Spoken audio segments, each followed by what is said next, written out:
Neville Goddard lecture. Every natural effect.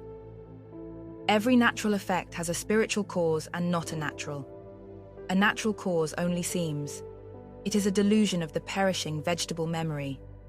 We do not remember these moments in time when we imagine certain states. When that imaginal state takes form so we can see it with the outer eye, we do not recognize our own harvest and deny that we had anything to do with these natural effects that are taking place in our world. Because our memory is faulty, we do not remember. There is a moment in every day, said Blake, that Satan cannot find, nor can his watch fiends find it. But the industrious find this moment, and it multiply, and when it once is found, it renovates every moment of the day, if rightly placed. Now, by the word Satan, he simply means doubt. Doubt cannot find it. I desire a certain state in this world. Reason tells me it's difficult. My friends tell me it's impossible. And so if I doubt that I could ever realize it, that's the voice of Satan speaking to me. He's always challenging God. God is my own wonderful human imagination. That's God. So the protagonists are God and Satan, simply faith and doubt. Can I imagine that I am the one that I would like to be and remain faithful to that assumption as though it were true? If I can, and remember that assumption, and when I did it, then I will see when it happens in my world, the relationship between the natural effect and its spiritual cause. The spiritual cause was that moment of assumption. Now let me share with you what was given to me this past week in the form of a letter. He's here tonight. His barber was the low man on the totem pole when he first encountered him. There were 4 in the shop. He was the 4th man. If you're familiar with the barber shop, and maybe you ladies do not know, and so the boss always has the first chair. And if it's a slow day, he gets the man. By the time he's through, he gets the second one. He doesn't share it. If 3 should come in, then they go to the different chairs. Well, 4 chairs, the 4th one waits for his customer. Well, this friend of mine one day happened to sit in his chair, and he liked the way he cut his hair and gathered from what he said that he liked cutting hair. He was proud of his profession as a barber, proud of it, not making excuses as so many barbers do. He was proud to be a barber and wanted to be the very best barber and win competitions. So having heard this man express this desire, my friend imagined that he was tops. Well, in a little while he bought out the boss barber and then dismissed him and rearranged his staff, and then from then on began to proceed to the top. 3 weeks ago, while sitting in his chair, which is his now, the boss barber is his barber, for he was the low man, but now he's the top man. He said to him, and in a very exciting way, that there was a contest to be held in San Francisco, and he would like to enter this contest for hairstyling and cutting of hair. My friend said, when I discovered that he really wanted it, and no one goes into a contest unless he wants to win, I saw on the wall the trophy that would be his, and I heard him tell me how he won. There were 4 men in the shop. 1 was committed for that weekend, and so, this past weekend, he took 2 with him. So there were 3 from that shop of 4 men. There were only 9 trophies given in the state in this competition, and that one little shop won 4. The boss barber won first prize and a second prize, and his 2 men that went with him each won a second. So they came back from San Francisco bearing 4 out of 9. Now he said to me, "You've often said from the platform, I will tell you before it takes place that when it does take place, you may believe. Well now, I'm going to tell you, Neville, before it takes place. There's going to be a contest in Southern California, and I have seen his trophy as the first one on that wall. And so, I will tell you before it takes place, that when it does take place, you will know that I am putting this into practice. I know he lives by it. Then there will be another contest, in Miami, and one must win in Miami to be eligible for that which will be held in Brussels, which will be international. I am putting him there in Brussels as first among all contestants. I know that he will win. For every natural effect has a spiritual cause and not a natural. A natural cause only seems. It's a delusion of man's perishing vegetable memory. He doesn't remember. Well now he will remember what he did, and I have his record at home in his letter. Take these moments, every moment in time. It's a special moment, a precious moment, a moment where you can actually use it to plant what you want planted in this world, and remembering that moment, it has to come out. For every natural effect has a spiritual cause and not a natural.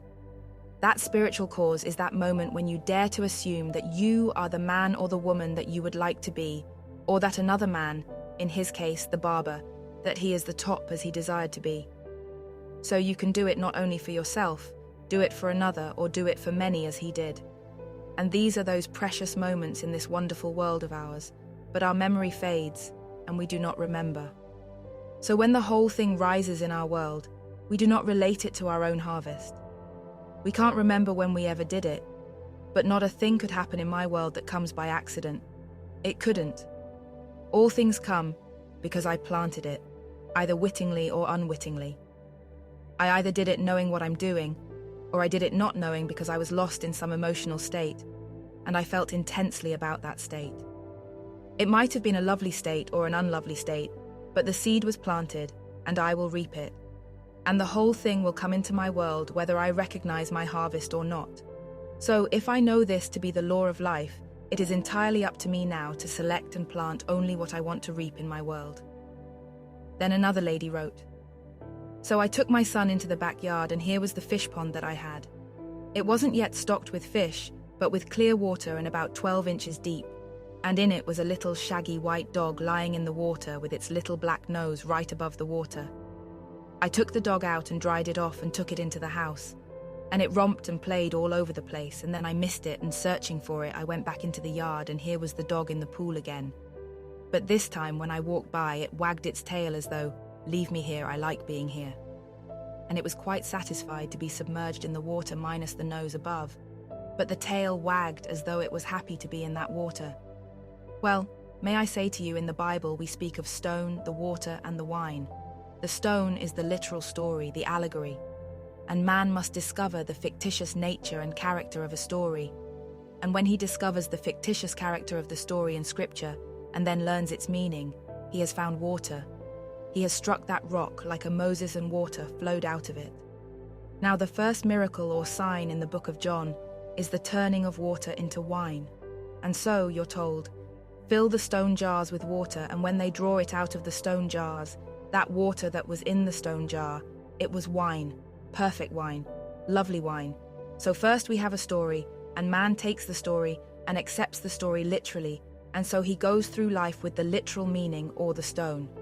When he discovers the fictitious character of the story, and then it reveals itself to him, the true meaning, he has the psychological water. Now the little dog is the symbol of faith. Your faith is now in the psychological meaning of these great truths. If you apply what you know, you will convert it into wine. If you apply it. If you will take what you now know, that imagining creates reality, and dare to imagine that you are now what you would like to be, then you are turning this water into wine. As told us in the book of Genesis, when Jacob brought the flock into the field, the well was covered with a stone, and he rolled the stone away and watered his flock, and then he put the stone back again. He didn't turn it into wine, but he did withdraw water. But a stone covered it and hid the view of the water. So the story is told to man because it's a parable. The whole thing is a parable. The whole thing is an allegory. And if you take it as factual and not as what it really is, the most wonderful parable in the world, you'll never use your imagination to extract from that stone, the water. Therefore, you cannot feed the flock. But if you can actually get from any story in Scripture its psychological meaning and tell it to the world, as when Isaac brings his son, and Isaac is blind and can't see, and he has two sons. One is called Esau, and one is called Jacob. And Jacob covers himself in the skins of a goat to give himself the feeling of hair. For the first one was Esau, and Esau was hairy all over. And so when Jacob deceived his father into believing that he was Esau, Isaac gave him his blessing. So you take the story, and as I stand here now, reason tells me that I am not where I would like to be, that I am not the man that I really desire to be. So I shut out what reason is suggesting. I deny everything that reason dictates. I close my eyes to the facts of life, the obvious things, and I clothe myself mentally in all that I would like to be. I imagine that people see me as they would see me if I were the man that I want to be. I imagine that I am actually standing where I would stand if I were that, and that I'm actually doing all the things I would do, normally and naturally, if what I am assuming were really true, if it were a fact. When I do this, I am clothing myself in the outer garments of naturalness of the facts. Now, when I open my eyes on the facts of life, it denies everything that I've done. But I remember what I did. I caught that precious moment. For there is that moment in each day that doubt cannot find, and his helpmates cannot find it. But the industrious find this moment, and so become the industrious. You find this moment, and you clothe yourself in all the lovely things that you want to be in this world, and having done it, you can break the spell. Open your eyes upon the facts of the world, and the facts will deny everything that you did. But you're told in scripture that Isaac, having done it, having given the blessing to that moment, he couldn't take it back. He could not retract it. And so when Esau comes into the world and tells his father, "But you've been deceived. First of all, he took from me my birthright. Now he's taking from me my blessing. He's rightly named. You named him Jacob, which means he supplants. He's a supplanter." But the father Isaac said, "Even though he came through deceit and deceived me into believing that he was Esau, I've given him your blessing and I cannot take it back." So that moment cannot be called back. It's on its way and it will move towards what? The fulfillment of itself. And when it appears in this world, suddenness is only the emergence of that hidden continuity. So, it was moving, unseen by the world, and suddenly it erupts in the world. But having remembered what I did, I can relate now that spiritual cause, the thing I did, unseen by others, to the things seen now, that the whole vast world will share with me. But tonight, you test it on this level, and come down to this level, and try it. There is a moment in each day, and not just a moment. Every moment of time is such a moment if you have a desire. You could actually isolate that moment, and then clothe yourself with the feeling of the wish fulfilled, whatever that wish is, until you actually feel all the tones of reality, all the things that you would normally feel were it true. Now don't forget that moment. That moment is productive. And in its own good time, that moment will appear in this world properly clothed as an objective fact. If it takes the whole vast world to aid its birth, it will take the whole vast world. If it takes an army of men to bring it to pass, it will take an army of men. It doesn't really matter. You don't have to guide it. All you have to do is simply do it, and then leave it alone as you would put a seed into the ground, confident that it will grow. So you simply drop it, knowing what you did so that you aren't surprised when it happens in your world. So, you want to be a man of wealth. All right, assume that you're a man of wealth. Not that it has any purpose in this world other than that you desired it. Because the man of wealth and the poor man are the same being. The poor state, the wealthy state are only states. The man who occupies the poor state is an individual that never ceases to be that individual. But if he falls into the state of poverty, well, then you call him a poor man. But he doesn't differ from the man who falls into the state of wealth. For the man in the state of wealth, he's not any better. He has money, lots of money if he's a fabulously wealthy person. But that doesn't put him in a spiritual sense beyond the man that is poor. But the man that is poor doesn't know he could get out of the state of poverty. All these are states, infinite states, and man blindly falls into states. If he knows they're only states, and he dislikes the state he's in, he'll get out of that state by now planting one of these moments, these heavenly moments, by assuming that I am now secure. Security is a relative term. It may be that someone feels, well, insecure with 100,000 a year income. I'm quite sure that if you take any of the fabulously wealthy men of our world and say, your income as of now will be only 100,000 a year, they would instantly have to sell their yachts, their homes, all these things, and give up membership in certain clubs because they couldn't even pay their servants. If they had a full complement of servants in their many homes, and you said 100,000 a year, well, they'll feel poor. And the average person, if you said, you have 100,000, he would feel fabulously wealthy. So, wealth is a relative term. It hasn't a thing to do with the spiritual growth of a being. None. Because all these are states. So I can put myself into any kind of state in this world. If I don't enjoy poverty, well then, don't get into the state. I, on the other hand, have no desire for fabulous wealth because I do not wish the responsibility of fabulous wealth and thinking about it. I can't see how anyone who is fabulously wealthy has any time whatsoever for thinking about spiritual matters. He is so concerned about his wealth, his portfolio, and he watches it morning, noon, and night. And the first thing he does in the morning, when he gets the morning paper, he turns to that section, and he reads it, as some ladies turn to the social section and they read it as though it really mattered. But they do it.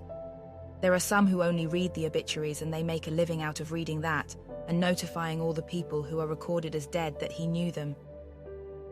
I know that when my father-in-law died, he was a very prominent man in New York City. And when he died, why Mrs. Van Schmoes got unnumbered letters from people who claimed that they knew him, and he had promised them so much, and that he died before he could execute his desire. Some even went so far as to print up all kinds of things, and said he ordered these before he died, and then misspelled his name. Printers will send you all kinds of personal cards, saying that Mr. Van Schmoes ordered these before he died. And when we saw them, why, the name was misspelled. And so her lawyer said, just ignore it, just forget it, and ignore all these requests because people make a living reading the obituary column. You'd be surprised how many people fall for it because in that emotional moment, they are carried away. Well, if my husband did this, I wouldn't want not to make good, and so they will send off the check for what he had ordered, which he didn't tell me. And so they send off a nice $100 or $200 check for these stupid cards. And her lawyer said, just simply forget them. This happens every moment of time. You can hardly believe that people live that way, but they do. You can't conceive of something in this world that someone isn't doing it. And all these things are done in our world, so I ask you to try it. On this basis, imagining creates reality. That is my premise. And don't think for one moment you can imagine idly because the record is there. And so, as a man plants, so he's going to reap. There isn't a thing in this world that comes into your world that comes by accident. But you don't remember the moment in time when you actually did it. And so you can't relate it to the natural effect. But the natural effect always has a spiritual cause and not a natural cause. The natural cause only seems. It is a delusion. So don't let anyone tell you that you can trace it to some physical cause. The physical cause is not a cause. It's only an effect. All causes are spiritual, and by spiritual I mean imaginal. For man is all imagination, and God is man and exists in us and we in him. The eternal body of man is the imagination, and that is God himself. And God is the only cause. There is no other cause. In that 87th Psalm that I quoted tonight, when this one was born there, it ends in a very lovely note. And the singers and the dancers alike said, you are our springs. There is no other spring, no other source, no other cause. Whether you be the dancer or the singer of the world, you are our springs. We have no other source. So the only source of all causation is found in man as man's own wonderful human imagination. So you take it to heart, and then you never can pass the buck. You can't blame anyone in this world for anything that happens to you. There isn't one in the world you can turn to and say, well now, you are the cause of it. Don't let anyone turn to you and say that. If they do, just ignore it, because they're bringing it into their own world by what they imagine morning, noon, and night. So one sits down to imagine unlovely things of another, unlovely things of a group. Well then, they're going to simply produce it, not in the group, but in themselves. So you go home and live it. Live it as that lady, by her vision, tells me she's living it, because the little shaggy dog was in the water. Her faith is in the psychological knowledge of these stories. I only ask her not to just continue drinking water. As you're told in the book of Timothy, drink no longer water, but use a little wine for your stomach's sake and your many infirmities. So it's good to know what to do, but we are the operant power, and therefore we must do it. Not just know what to do, but we must do it. So when I do it, I stop drinking the water and I drink wine, because the minute I begin to apply it, I'm using wine. But if I know what to do but don't do it, well, I have the water, but I'm not turning it into wine. So let everyone here practice it and put it into a daily practice. And may I tell you, it cannot fail you. It cannot fail you. Now let us go into the silence. Now, are there any questions? In response to a question asked, well, as far as I am concerned, my body is an emotional filter and bears the marks of my prevalent emotions. That's what bodies are. They're filters. Emotional filters. And so, if you persist in a certain emotion, one of despondency, one of this, one of that, eventually it will take its toll and you'll find it leaving its mark on these filters. For they are emotional filters. To know, first of all, to know that it is so, and then to stop or try to change these prevalent emotions. You know, you have friends who, whenever you meet them, they complain, always complaining. Well, that is almost a permanent state with them. Now, discriminate between the state that they occupy and the occupant. The occupant is not that, but if they remain in a state long enough, they feel at home in that state. If you pull them out, they'll feel ill at ease. They want to actually feel that no one understands them, that they are this, they are that, and they delight in feeling that they're misunderstood. If you try to pull them out, they don't want it. They revel in it, and there are people who live that way. Well, don't you follow suit. Tell them what to do, and if they do it, they'll come out of it. There are people who will call you on the phone and who will say, "Now look here, I want so and so." "Thank you, that's enough." "Oh no, but wait, I must tell you the facts." And they'll hold you there if you let them for one solid half hour, giving you all the facts why it can't be done. So they voiced what they wanted, and then they proceed to tell you why it's impossible. And so they live that way. They go through life that way.